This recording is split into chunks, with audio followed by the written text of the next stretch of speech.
जैसा कि आप सब जानते हैं कि दिल्ली में चल रहे वाटर क्राइसिस पर लगातार पिछले एक हफ्ते से सुप्रीम कोर्ट में सुनवाई चल रही है। कल सुप्रीम कोर्ट ने अपनी सुनवाई में दिल्ली सरकार से ये पूछा था कि दिल्ली पानी को वेस्ट होने से रोकने के लिए वाटर डिस्ट्रीब्यूशन की एफिशिएंसी बढ़ाने के लिए क्या क्या कदम उठा रही है। तो आज सुप्रीम कोर्ट के सामने दिल्ली सरकार ने डिटेल में वो कदम बताए जो हम पिछले एक साल से ले रहे हैं और जो हम पिछले एक महीने से इस पानी के क्राइसिस के दौरान ले रहे हैं। आज सुप्रीम कोर्ट में दिल्ली सरकार ने बताया कि जो पानी हरियाणा से आता है उसमें ट्रांसमिशन लॉसेस पहले 30% हुआ करते थे। जो रॉ वाटर यमुना नदी, रवि और बियास से होते हुए वजीराबाद हैदरपुर आता था नदी के थ्रू और एक अनलाइंड दिल्ली सब ब्रांच के थ्रू, तो 30% ट्रांसमिशन लॉसेस हुआ करते थे। लेकिन दिल्ली जल बोर्ड ने 500 करोड़ रुपए के खर्चे के साथ जो CLC है करियर लाइंड चैनल को बनवाया और उस ट्रांसमिशन लॉस को 30% से घटाकर 5% कर दिया। जो दूसरा महत्वपूर्ण कदम दिल्ली सरकार ने उठाया है लीकेज और वेस्टेज रोकने के लिए, पिछले 9 साल में 3,500 किलोमीटर लीक करती हुई पानी की पाइपलाइंस को रिप्लेस किया गया है। ना सिर्फ इतना, 7,300 किलोमीटर पाइपलाइन डाली गई है, जो इसलिए महत्वपूर्ण है कि जिन इलाकों में पानी की पाइपलाइन नहीं पहुंचती थी वो मेन पानी की डिस्ट्रीब्यूशन लाइंस की इल्लीगल टैपिंग करके पानी की चोरी किया करते थे। हमने 7,300 किलोमीटर पानी की पाइपलाइन डाली है, जिससे अनऑथराइज कॉलोनीज़ में, झुग्गी झोपड़ी क्लस्टर्स में अब एक डिग्निफाइड तरीके से पानी पहुंचता है। ना सिर्फ इतना, पूरी दिल्ली में पानी के फ्लो को मेजर करने के लिए एक बहुत बड़े स्तर पर 3,285 बल्क फ्लो मीटर्स लगाए गए हैं। यानी जिस पॉइंट से पानी वाटर ट्रीटमेंट प्लांट से बाहर निकलता है, जिन पॉइंट्स पे हमारी पानी की पाइपलाइंस बाइफरकेट होती हैं, जिन पॉइंट्स पर हमारी पानी की पाइपलाइन हमारे प्राइमरी UGR यानी अंडरग्राउंड रिजर्वॉयर्स तक पहुंचती है, हर पॉइंट पर फ्लो मीटर्स लगे हुए हैं जो बता देते हैं कि कितना पानी निकला और कितना पानी पहुंचा। दिल्ली में वाटर ट्रीटमेंट प्लांट से प्राइमरी UGR से UGR तक जो रीसेंट वाटर ऑडिट हमने करवाया है, उस वाटर ऑडिट के अनुसार इंटरनेशनल स्टैंडर्ड से भी कम पानी की लीकेज है। आज मैं खुद, क्योंकि साउथ दिल्ली में खासकर पानी की बहुत शॉर्टेज चल रही है, जो सोनिया विहार वाटर ट्रीटमेंट प्लांट से पानी सोनिया विहार आता है, साउथ दिल्ली राइजिंग मेन्स जो मेन पाइपलाइन है, उसका मैंने पर्सनली जाकर अक्षरधाम मंदिर के पास के एरिया में उसका इंस्पेक्शन किया। 1.5 किलोमीटर की पानी की पाइपलाइन में एक बूंद भी पानी नहीं बह रहा था। ये मैं आपको क्लियर कर दूं कि बहुत जगह ऐसी अफवाहें फैलाई जा रही हैं कि बहुत बड़े स्केल पे लीकेज हो रहा है।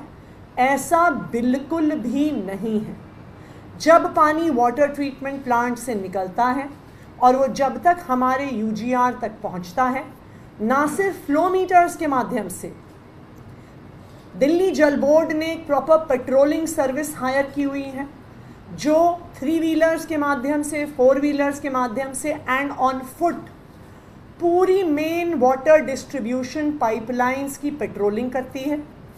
उसके अलावा रेवेन्यू डिपार्टमेंट से एक स्पेशल टीम्स हमने पिछले कुछ दिनों में डिप्लॉय करी हैं, जो ADMs और SDMs की लीडरशिप में तहसीलदार और अनेक रेवेन्यू डिपार्टमेंट के ऑफिसर्स दिल्ली जल बोर्ड के सहयोग में सारी मेजर वाटर पाइपलाइंस की पेट्रोलिंग कर रहे हैं। मैं दिल्ली वालों को ये आश्वासन दे सकती हूँ कि दिल्ली में जो पानी प्रोड्यूस हो रहा है वो दिल्ली वालों तक पहुँच रहा है। कहीं पर भी लार्ज स्केल लीकेज नहीं है। अगर लीकेज होती है तो वो 12 घंटे के अंदर अंदर रिपेयर होती है। दूसरा, कहीं लीकेज होती है तो तुरंत जो हमारा डेटा सेंटर है दिल्ली जल बोर्ड का, वहाँ पर वो इन्फॉर्मेशन आती है। तो अगर आपको बताया जा रहा है कि लार्ज स्केल लीकेज है तो ये सूचना गलत है, ये बिल्कुल अफवाह है। ना सिर्फ इतना, दिल्ली जल बोर्ड ने पानी की वेस्टेज रोकने के लिए इन्फोर्समेंट की टीम्स बनाई हैं। ये लगातार पिछले 10 दिन से सुबह 7 बजे से फील्ड में जाते हैं। कहीं पर भी टंकी बह रही है, कहीं पर भी पानी वेस्ट हो रहा है, गाड़ियां धुल रही हैं, अनऑथराइज्ड यूज़ होता है तो उसके चालान काट रहे हैं। अभी तक 1323 चालान्स हमारी इन्फोर्समेंट टीम्स जहां पानी का वेस्टेज हो रहा है वो काट चुकी है। दूसरा, अभी तक ये कल शाम तक का डेटा है, 179 अनऑथराइज्ड कनेक्शंस जहां से गलत तरीके से पानी की चोरी हो रही थी, ड्रिंकिंग वाटर को कंस्ट्रक्शन में यूज़ किया जा रहा था, कमर्शियल पर्पस के लिए यूज़ किया जा रहा था, तो उनके अनऑथराइज्ड कनेक्शंस को काटा गया है। ना सिर्फ इतना, एक proper command and control centre हमारा दिल्ली जल बोर्ड में बनाया गया है जहाँ पे पूरे फ्लो मीटर्स का डेटा एनालाइज किया जा रहा है। इसके तहत एक लीक डिटेक्शन सेल पिछले 6 महीने से दिल्ली जल बोर्ड चला रही है, जिसने डेटा के माध्यम से और ग्राउंड इंस्पेक्शन के माध्यम से 2000 लीकेजेस को आइडेंटिफाई करके उनको बंद करवाया है। मैं ये सारी इन्फॉर्मेशन आपको इसलिए बता रही हूँ कि सभी दिल्ली वालों को ये जानना ज़रूरी है कि दिल्ली सरकार पानी की वेस्टेज को रोकने के लिए हर संभव कदम उठा रही है। लेकिन आज दिल्ली में एक जेन्युइन पानी का क्राइसिस है। अगर आप हमारा ये डेटा देखने जाएंगे, ये डेटा मैं आपसे शेयर भी कर लूँगी, जो हमारे सारे वाटर ट्रीटमेंट प्लांट्स हैं उनकी ये वाटर प्रोडक्शन का डेटा है। ये वाटर प्रोडक्शन का डेटा हमारे water treatment plants Chandrawal, Wazirabad, Haiderpur, Nangloi, Okhla, Dwarka, Bawana, Bhagirathi और सोनिया विहार है। इसके अलावा रेनी वेल्स के माध्यम से भी हम अंडरग्राउंड वाटर, पोर्टेबल वाटर निकाल के लोगों तक पहुंचाते हैं। इन सब वाटर ट्रीटमेंट प्लांट्स और रेनी वेल के पानी को मिलाकर दिल्ली ऑन एन एवरेज 1000 से 1005 MGD तक के पानी का प्रोडक्शन करती है। ये पानी फिर दिल्ली के अलग अलग हिस्सों में जाता है, लेकिन पानी की कमी की वजह से ये संख्या पिछले 6 दिन से लगातार घट रही है। और मैं आपको डेटा बता दूं, 6 जून को ये प्रोडक्शन 1002 MGD था, 7 जून को ये घटकर 993 MGD हो गया, 9 जून को ये घटकर 978 MGD तक पहुंच गया और 12 जून को यानी कल ये मात्र 951 MGD पर था।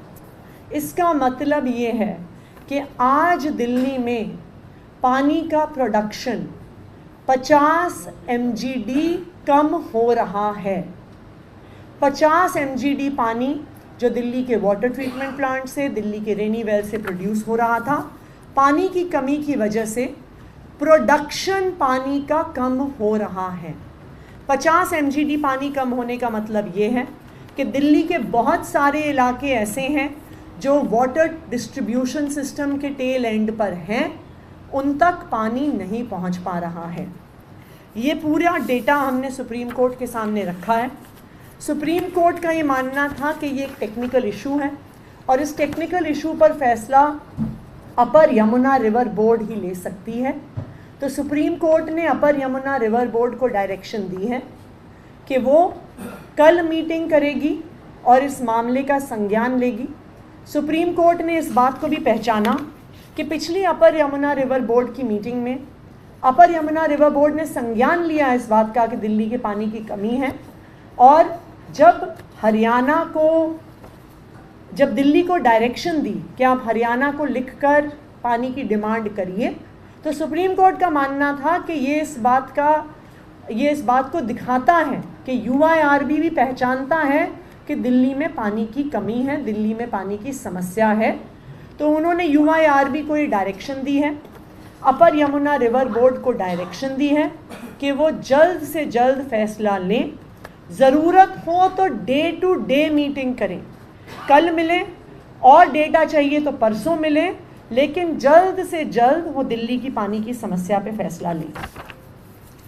मेरी सभी दिल्ली वासियों से अपील है कि अभी UIRB का फैसला आने में भी हो सकता है 2-3 दिन लग जाए, लेकिन दिल्ली में क्योंकि पानी की प्रोडक्शन कम हो रही है, अब हमारी जिम्मेदारी है कि हम बहुत सोच समझकर पानी का इस्तेमाल करें। किसी भी प्रकार की पानी की वेस्टेज दिल्ली वालों से ना हो, खासकर के उन एरियाज से जहां पर पूरा पानी आ रहा है।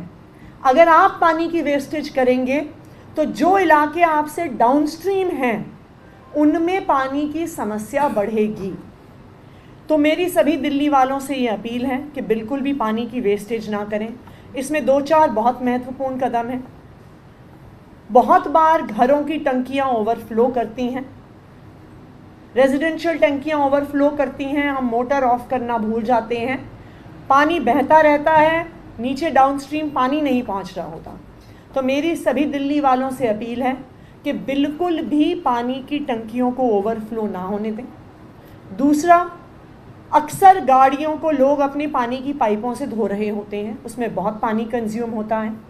मेरी दिल्ली वालों से ये रिक्वेस्ट है कि बाल्टी से मिनिमम पानी से अपनी गाड़ियों को धोएं, अपने 2 व्हीलर्स को धोएं। तीसरा, मेरा ये आग्रह है कि जब तक दिल्ली में पानी की समस्या नहीं सुलझती है तो कृपया जो सप्लाई का पानी है उससे अपने गार्डन्स में, अपने गमलों में, अपनी छत को धोने के लिए, अपनी बालकनी को धोने के लिए इस्तेमाल ना करें।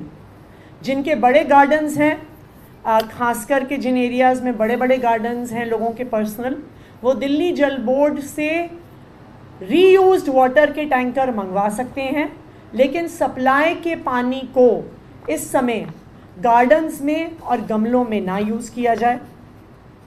जो लोग वॉशिंग मशीन्स इस्तेमाल करते हैं, अक्सर आधे लोड पर वॉशिंग मशीन पूरे साइकिल के लिए चलती है। वॉशिंग मशीन्स में बहुत ज़्यादा पानी का इस्तेमाल होता है, तो जो भी वॉशिंग मशीन यूज़ कर रहा है वो कृपया पूरी लोड पर वॉशिंग मशीन का इस्तेमाल करें कि पानी की बचत हो सके। जहाँ जहाँ पॉसिबल हो शावर यूज़ करने की जगह पानी की बाल्टी का प्रयोग करें। मैं आप सबसे ये अपील इसलिए कर रही हूँ क्योंकि दिल्ली में अभी विकट पानी की समस्या है और आने वाले 2-4 दिन में इस पानी की समस्या में जब तक अपर यमुना रिवर बोर्ड का फैसला नहीं आता है तब तक दिल्ली में पानी की कमी चलेगी। तो इसलिए अब सभी दिल्ली वासियों को साथ आकर दिल्ली की पानी की समस्या से जूझना होगा। मेरी एक और भी अपील है सभी दिल्ली वासियों से कि अगर कहीं पर भी आपको पानी की पाइपलाइन लीक होते हुए दिखती है तो आप सोशल मीडिया पर दिल्ली जल बोर्ड के ट्विटर हैंडल को टैग करें, क्योंकि मैंने देखा है कि सोशल मीडिया में कई बारी फ़ोटोज़ वीडियोज़ पानी की लीकेज की चल रही हैं। दिल्ली जल बोर्ड का ट्विटर हैंडल है DELHI दिल्ली JAL जल BOARD @दिल्ली जल बोर्ड। तो अगर कहीं पर भी पानी की लीकेज हो रही है किसी बड़ी पाइपलाइन में, किसी छोटी पाइपलाइन में, तो आप हमें तुरंत बताइएगा, हम तुरंत उसको ठीक कराएंगे।